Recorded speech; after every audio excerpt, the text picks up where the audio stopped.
Hey guys, welcome to the State of the Guild for the month of December. Today we're going to talk a little bit about our goals and our vision, get on the same page as far as the realignment of where we want to be and where we're going. And then, we're going to talk a lot about Tier 6, whether that's progression on the PTR, preparation, or raid compositions. And then we are going to discuss kind of what the schedule is going to look like for the month of December. In addition, we're going to outline some hard guidelines on expectations from our raiders as far as consumable usage and performance. So we've got a lot to cover today. Let's just get right into it.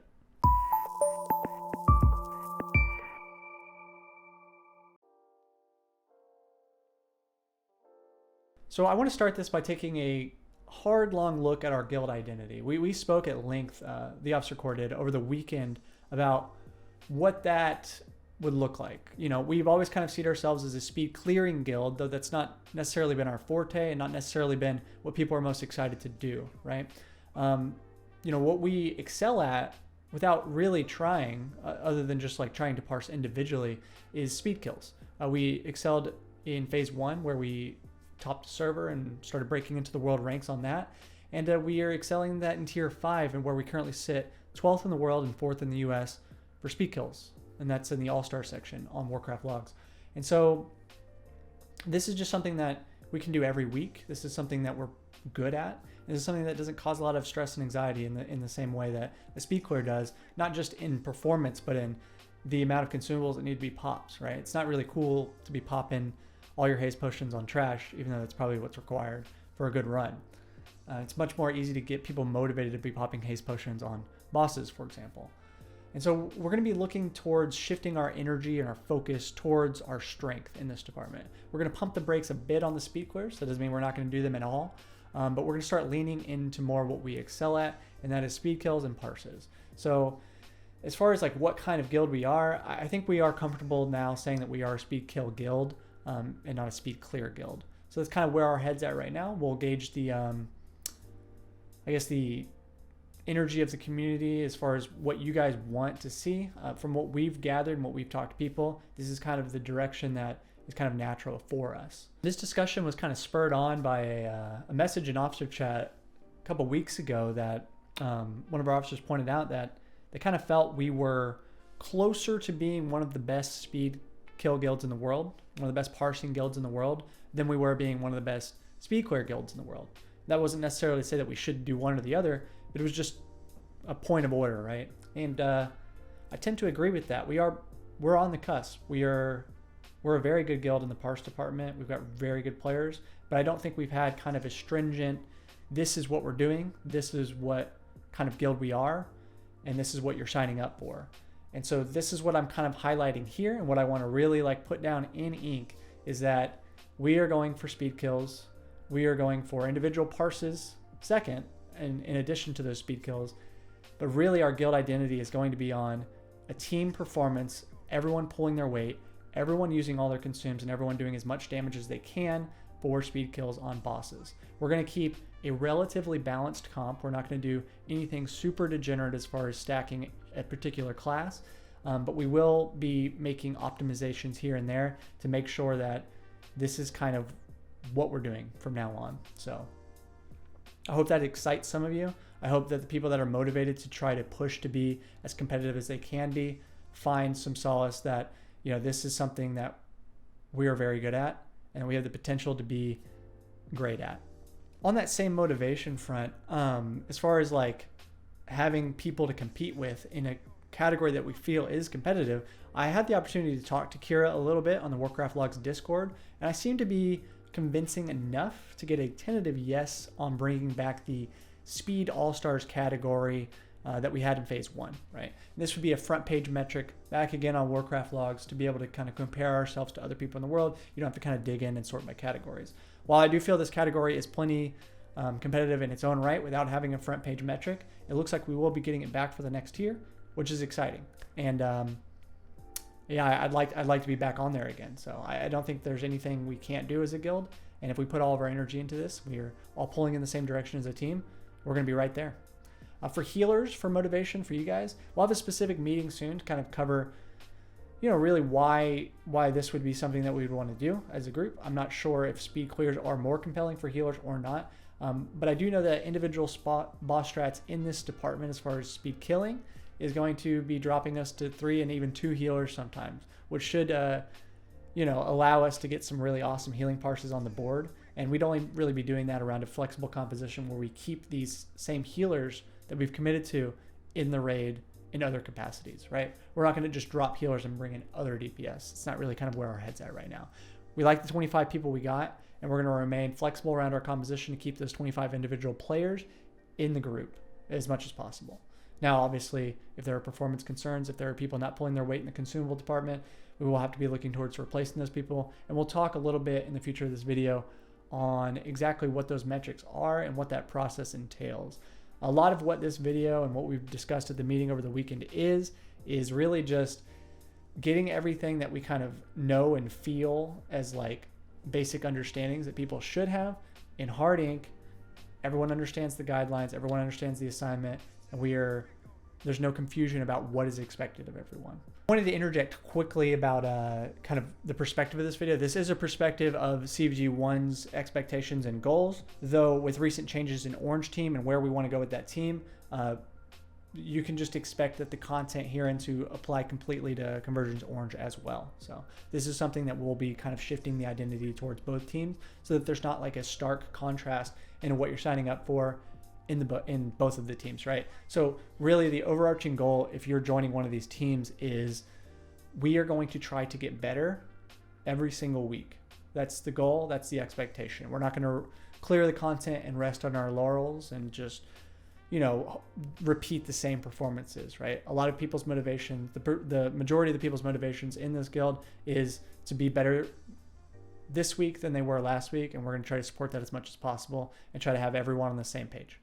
So real quick, I want to throw up on the board right here kind of what it would look like to schedule out a 1 month raid schedule. So let's look at this 1 month example where we start week 1 as we did this week with an SSC parse run, and then we follow it up with a TK farm run.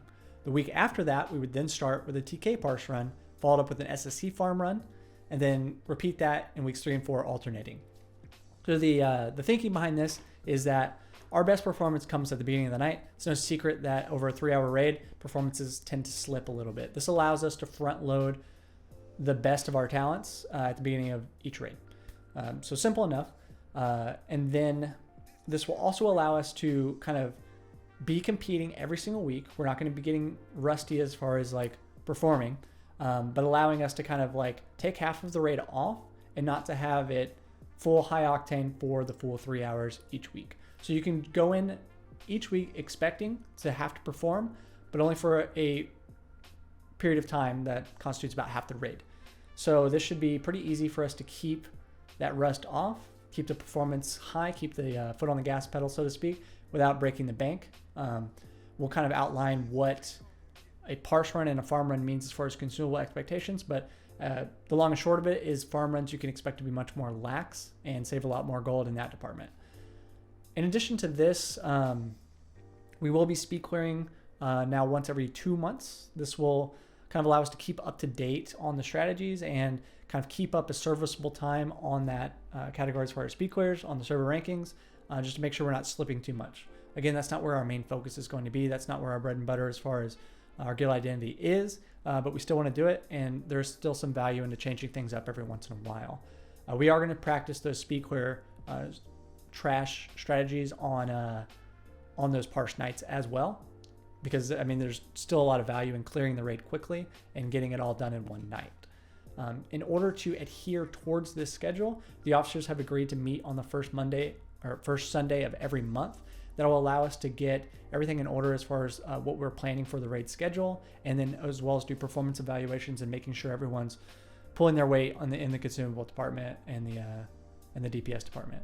So another thing that is going to keep things a little bit easier for us is that in these officer meetings that we have monthly, we are going to plan out our schedule, but also our route as far as like popping chickens and stuff, right? So we're going to alternate that. So this week 1 SSC parse and this week 3 SSC parse would have 3 different bosses that we're chickening on, alternating, right? So we might do Hydros, Leo, Tidewalker in week 1, and then Lurker, Karathres, Vosh in week 3. This makes it so that we're not doing anything super dumb like waiting 15 minutes for chickens in each boss, and we're just keeping it going, keeping it rolling, and having fun. So I hope y'all vibe with that. But that's kind of what we're going to be putting out monthly for you guys. So I wanted to outline kind of on paper what our expectations are. We generally have a lot of really high performing players and a lot of people popping a lot of consumables, and it hasn't been a problem. There have been a couple of people that have had some issues with consumables, but it's also on us because we haven't had the environment to be able to craft hard guidelines, hard expectations. This is what you're popping when, and if you're not, we're gonna have problems. We haven't had that. With this new infrastructure, as far as having monthly meetings to set a set schedule and what bosses we're parsing on each week, we can do that now. And so I want to outline quickly what we expect consumable-wise from our players. And so we're going to start with the farm expectations. These are bosses that were kind of being lax on the consumable department, but that is to say we are still requiring basic consumes, right? We don't want to break the bank, but there are basic consumes that everyone is expected to have. Now we can assume everyone knows what this means, but I'm going to put it on paper anyway so that there's no confusion. These are your flask, your elixirs, your general potions, your mana pots, maintaining your food buff, and then having weapon enhancements. In addition to this, this means all your gear is enchanted in gem up to the max level. This is just the floor. This is what everyone is expected to have. There shouldn't be many arguments here, but again, I want to have it on paper. So we can move over to the parse expectations. These are going to be kind of the more expensive consumables. And again, I just want to have it on paper what we're expecting when. So these are parse runs, and more specifically, these are the bosses that we have outlined as kill bosses. These are the chicken bosses for the week. This is every other boss, generally on these parse nights. So this is everything you can get out of your character with no expense spared. So this means expensive consumes, your haste and destro pots, your scrolls, your dark and demonic runes. If you're an engineer, if this applies to you, this means having your battle chicken, having sappers and grenades ready for bosses that require them. Again, we are trying to get the most out of every single character in the raid to pull in the same direction to get these kill times. These kill times, we're 4th in the US. A couple of seconds on a couple of bosses moves us up to 3 or 2. It's very close in a lot of these departments. We need everyone pulling their weight. Even if you're a support class, even if you're not supported by groups, even if you're a healer, even if you're not one of the tip-top DPS, we need your numbers. We need these seconds off the bosses, and we need everything we can. We need everyone pulling in the same direction. I need the best players in the guild knowing that they're not carrying. I need the mid-tier players able to be popping these expensive consumes, knowing everyone in the guild is doing that, and that everyone's on the same page and that no one's getting a free pass. So I hope everyone can kind of understand what's expected. I hope everyone can kind of, vibe with the fact that we don't want to kill your bank account, but we also want to make sure everyone's doing everything they can to be the best guild. So if there's any issue or concern that you have with some of these expectations, if you can't afford it or there's problems, we'll help you. That's what the guild bank's for. That's what we are as a team. So don't hesitate to reach out on Discord and we'll find a solution. Now, as far as the expectations for consumables, there's also an expectation for performance. And once we're all on the same page with consumables, it's going to be more easy for us to evaluate that performance. And so these things are going to be a 2-week check-in, and then we'll be discussing it as an officer core every month at these monthly officer meetings. This just means that if people aren't performing to our expectations for how they should be, we'll have to move into kind of a portal to where we look to replace these players. Now, we don't really anticipate this being something that we have to do. I think everyone can meet these standards. I think everyone can meet these expectations. But we are going to have something, again, hard in paper for what it means to replace someone and why you'd be replaced. It's 2 simple metrics that we're going to go off of right here for replacement, and that is not improving week to week on a more macro lens, month to month. You're still suffering in the cast per minute department. You're not doing something about your rotation. You're dying to dumb mechanics too often, right? And this isn't going to be a snap judgment we make, but something that occurs over time and just becomes untenable. And again, I don't foresee that happening, but it could. And then not adhering to consumable standards. Now that we have these standards outlined, there's not really an excuse not to be pulling your weight in that department. And so these are the two metrics we'll be looking for replacement. I don't want to have to use it, but we have it out here in paper on what that would be. So if you feel like you're the 23rd, 24th, 25th best player in the raid, I mean, we're only going to be better. We're only going to be becoming a better guild over the next several months.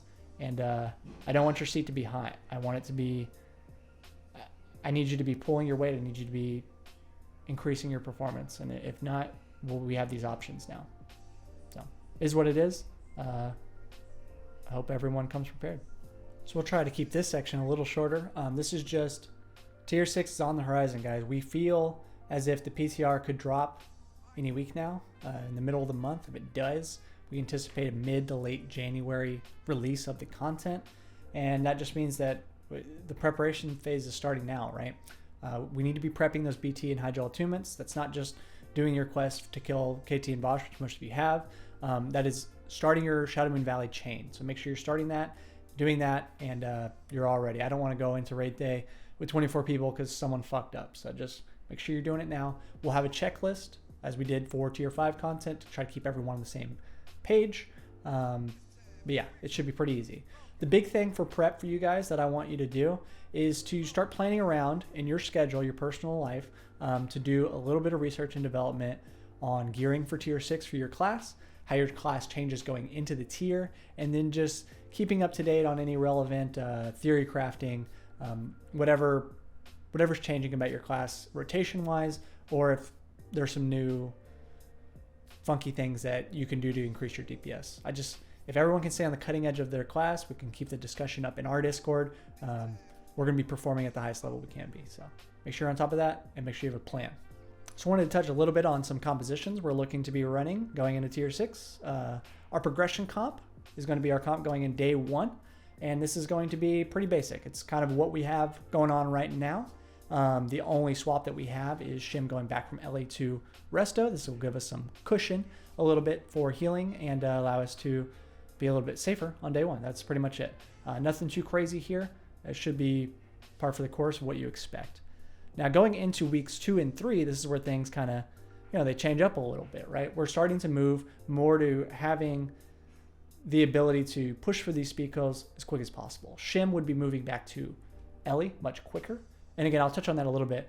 This is week 2 and 3, and I feel strongly that we're going to be much more prepared going into progression this tier. And couple that with the fact that the tier is going to be a little bit easier. We have mandatory PTR.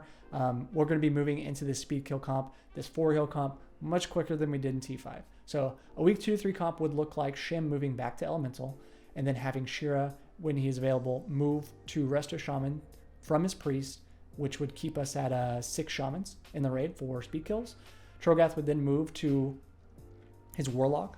A reason behind this is that mages are a little bit on the downswing in this tier, but mostly the swap of the Druid is going to make it to where we can't really support 2 mages like we have in the past.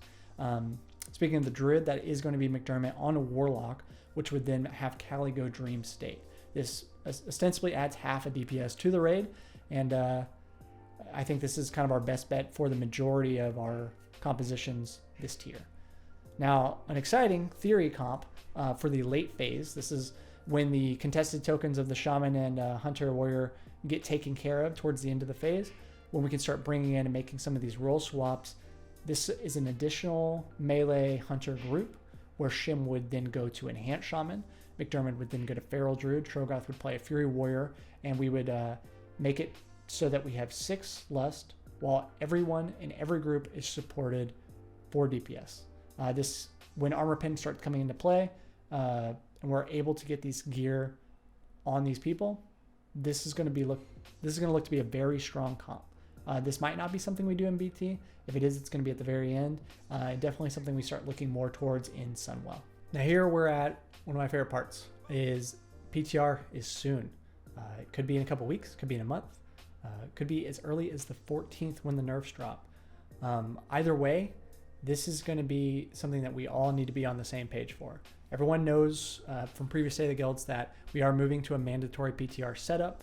This would constitute raid days, raiding on our normal raid days. This would be clearing all the content one day and then raiding fully on the PTR on Thursday.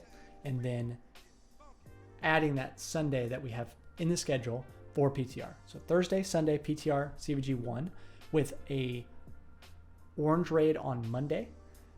Orange will probably have a little bit of PTR time on their Fridays going forward, and then have the optional Monday raid for Orange. And then we'll fill that in with more CVG 1 people that want to get a little bit of extra pushing in. I know there's a few people that definitely would do that. It would be optional for CVG 1 to attend the Monday raid, but we have that option as well. So the important thing I want to outline for the PTR is right when it goes up, that day one for us, which would be Thursday, this is progression for us. This is going to be fun. This is, it's the same bosses. It's the same bugs. I mean, you know it, I know it. It's the same bugs on the PTR that are going to make it over to live. And most importantly, and that something we didn't have in tier 5, it's the same people. We're going to have our 25 raiders on the PTR, same content. I hammer this home because this is going to be the best environment for us to get that progression fix out of us, right? This is going to be fun content. This is going to be us learning it. This is going to be an environment where it's not everyone racing on the first day for server rankings. So we have that little added anxiety where a wipe is like really tilting. We're going to be able to have fun with it. We're going to be able to kill the bosses, experiment, try to do some degenerate stuff on there to try to get some kills pretty quick. And I'm looking forward to it. I think it's going to be super fun. And if I haven't sold you on it yet, something that Lotec had mentioned to me in the meeting, it's free. We're going to be popping a lot of consumes. And the most expensive night, as you know, is progression. That first night popping all the dark runes and stuff on Vosh, it breaks the bank.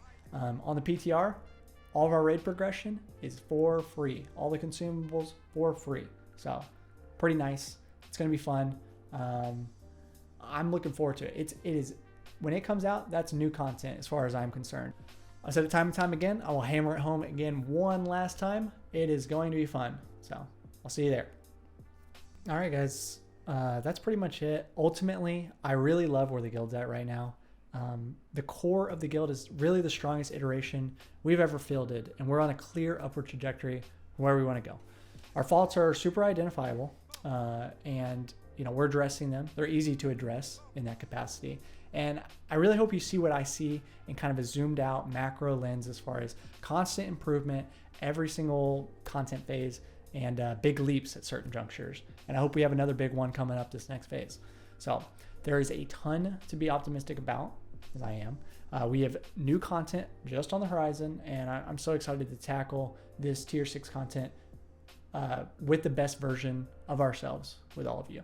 So I just want to send us off here with a sincere thanks for making this such an enjoyable experience, for making this endeavor so fulfilling, and here's to a successful phase launch and just making this guild an even better place to be. Hope everyone has a great weekend, and I'll see you all on Tuesday.